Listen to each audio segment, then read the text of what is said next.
Oi, pessoal, tudo bem? Estamos aqui em mais um mega super encontro, não é isso?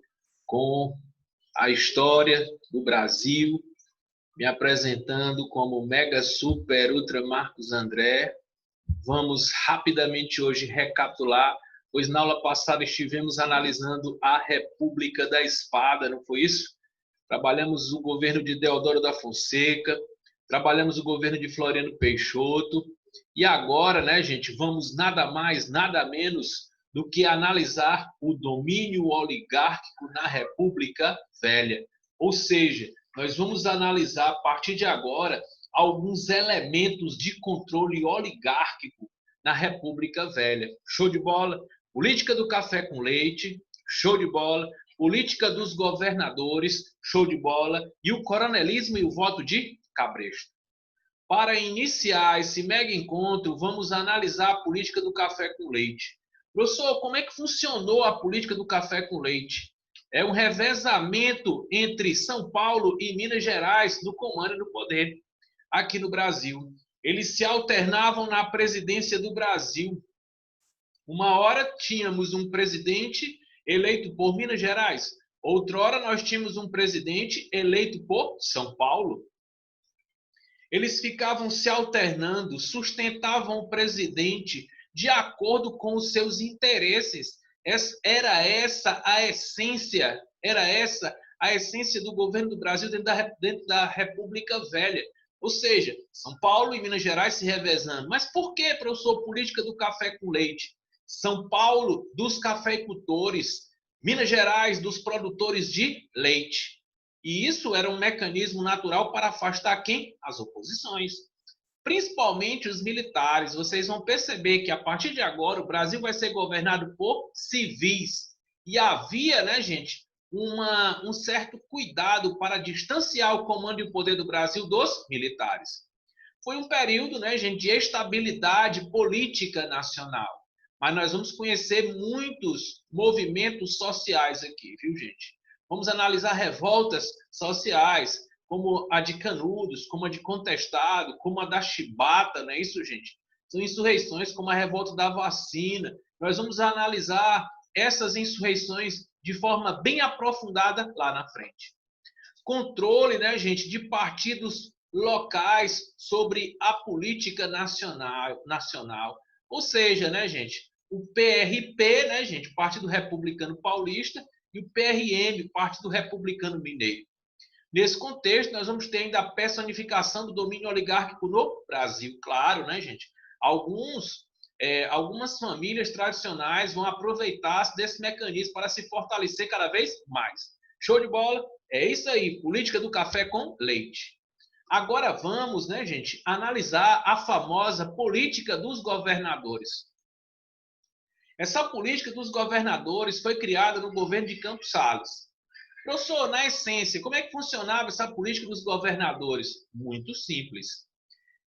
Os governadores estaduais, eles ajudavam a eleger deputados e senadores aliados do presidente. Claro, né, gente? Qualquer coisa que o presidente queria aprovar, ele conseguia na maior facilidade, porque ele tinha apoio político. E em troca, esse presidente ele não se intrometia nos assuntos locais do Estado. Então, professor, qual era o resultado disso? Isso resultava num amplo fortalecimento das oligarquias locais, das oligarquias regionais. Show de bola. Então tá aí, ó, gente. Troca de favores entre o presidente e os governadores. O presidente enviava verbas para os governadores. Os governadores garantiam a vitória de deputados e senadores que apoiassem o presidente. Show de bola. Então tá aí, viu, gente? Eis aí a essência da política dos governadores. E ainda mais, né, gente, que havia uma comissão verificadora de poderes ou eleições. Pessoal, eleições nessa época, ela era regada a fraudes eleitorais.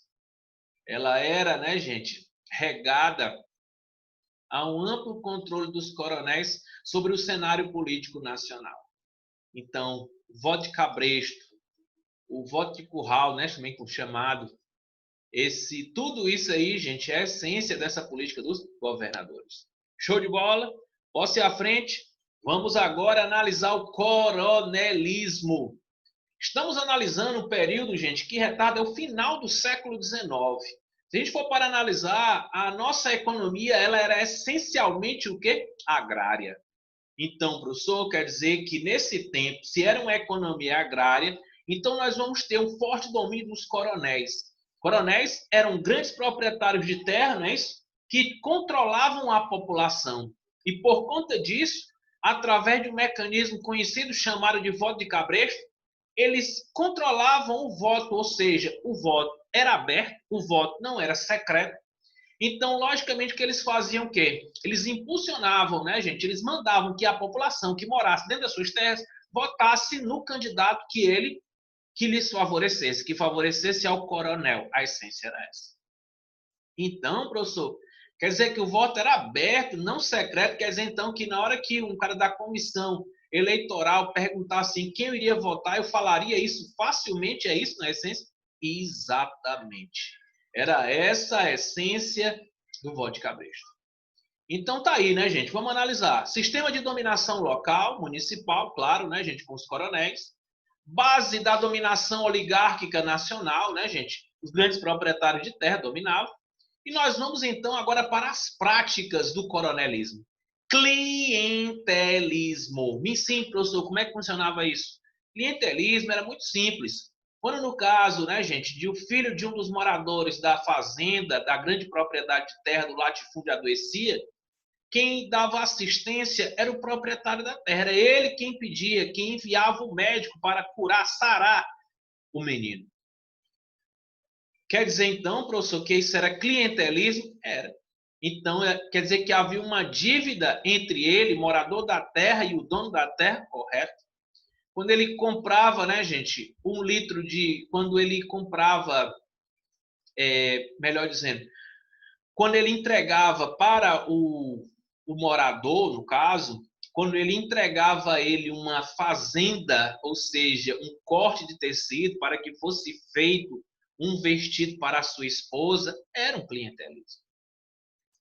Então, professor, até mesmo a cachaça paga no bar pelo grande latifundiário, coronel, também era uma forma de clientelismo? Era uma forma de clientelismo. Então, era como se houvesse uma dívida, né, gente, entre ele, morador, e o proprietário, o coronel. Outra questão importante é o curral eleitoral, porque esse latifundiário ele tinha total comando e poder sobre a população que morava na sua terra e eles só poderiam votar naquele candidato que ele, latifundiário, ordenasse.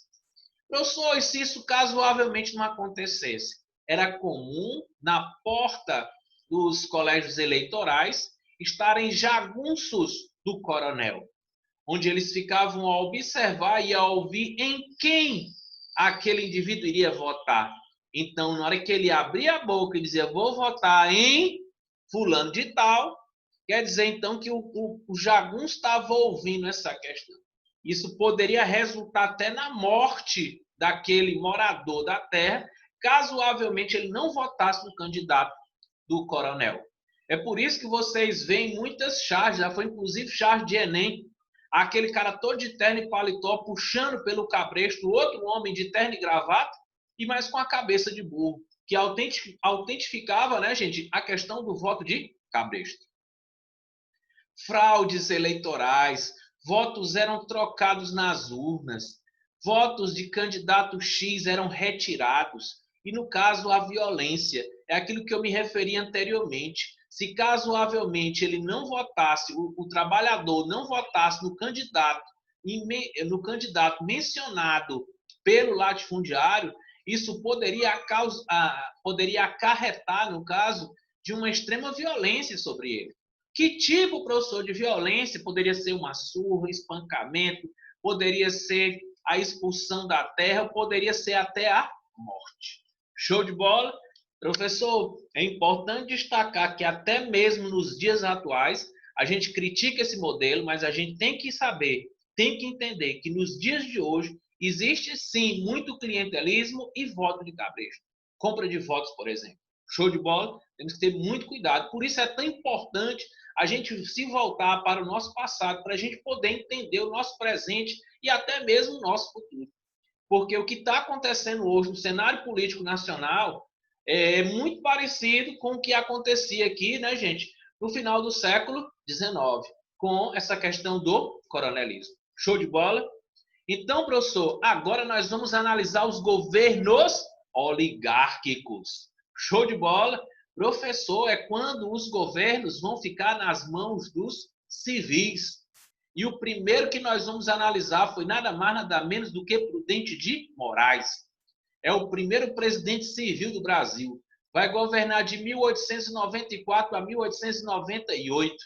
Principais medidas: anistiou os envolvidos na Revolução Federalista e na Revolta da Armada. Claro, né, gente? O mesmo objetivo, que era tirar os militares do comando e do poder, principalmente na persona de Deodoro da Fonseca e de Floriano Peixoto. E claro, né, gente? Defendiam eleições imediatas. Era tudo que os civis queriam. Reprimiu a atuação política dos militares. Foi o que eu falei para vocês anteriormente. A partir de então, os civis eles vão tentar fazer tudo e qualquer coisa para afastar os militares do poder. Vai ser no governo de Prudente de Moraes que vai acontecer a Guerra de Canudos, lá na Bahia, Arraiá de Canudos, Belo Monte. Não é isso? Vamos ter Antônio de Conselheiro. Eu vou falar da Guerra de Canudos de uma forma mais aprofundada lá na frente. Viu, galera? Show de bola? E na política externa, né, gente, nós vamos destacar a atuação do Barão do Rio Branco. Esse nome muito importante no nosso cenário, viu, gente? Ele foi um verdadeiro diplomata e solucionou problemas de fronteira do Brasil importantes. Primeiro, né, gente, é que solucionou o problema da fronteira com a Argentina na região das Missões. Foi um governo também, viu, gente, que foi apoiado pelos cafeicultores. Claro, né, gente? Lembre-se, política do café com leite. Uma hora um presidente de Minas Gerais, outrora um presidente de São Paulo. E nós vamos ter a ampliação de uma política econômica antiprotecionista. O que quer dizer isso, professor? O Brasil vai continuar como exportador de gêneros agrícolas e vai ser um importador de produtos o quê? Industrializados. Isso era nada mais, nada menos que o interesse dos cafeicultores. Show de bola? Pessoal, foi um mega, super, ultra prazer estar com vocês. Até o nosso próximo encontro. Show!